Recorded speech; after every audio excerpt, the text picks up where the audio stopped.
कहाँ बितवलो ना तू रतिया कहाँ बितवलो ना मोतिया मोरलस कौन सवतिया रतिया कहाँ बितवलो ना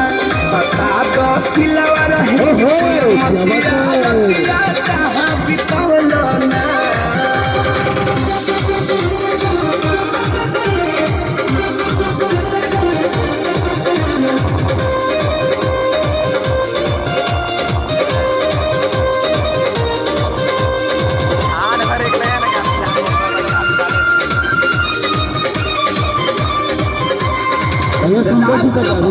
पियले पानी पानी फ्रिज के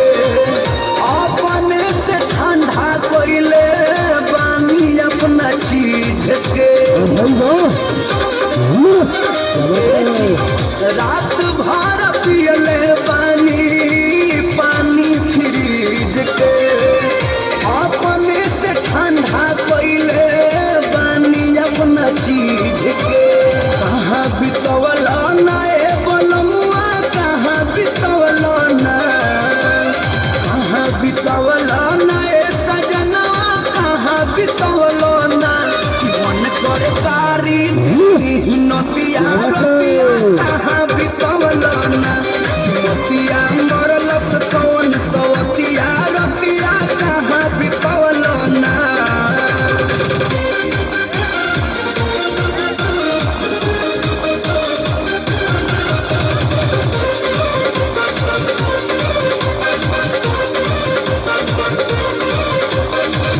रूसल बबाली बिंदिया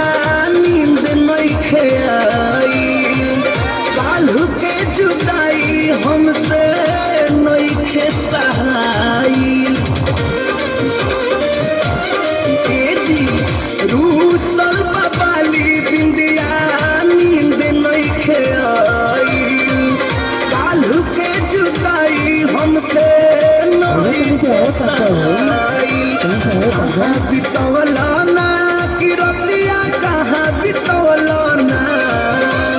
कहाँ बितवलो ना कि रतिया कहाँ बितवलो ना सुधार अबो से अपन दतिया रतिया कहाँ बितवलो ना रतिया मरलस कौन सवतिया रतिया कहाँ बितवलो ना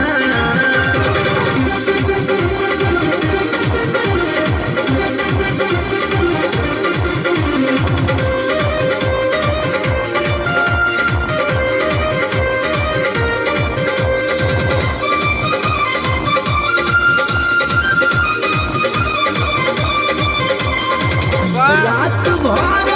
चारा पर लिखले बानी आई लव यू हम नहीं जानानी की बाड़ो बेदर्दी तू जी रात भर चारा पर लिखले बानी आई लव यू हम नहीं जानानी की बाड़ो बेदर्दी तू कहाँ बितवलो ना दीपक पिया कहाँ बितवलो ना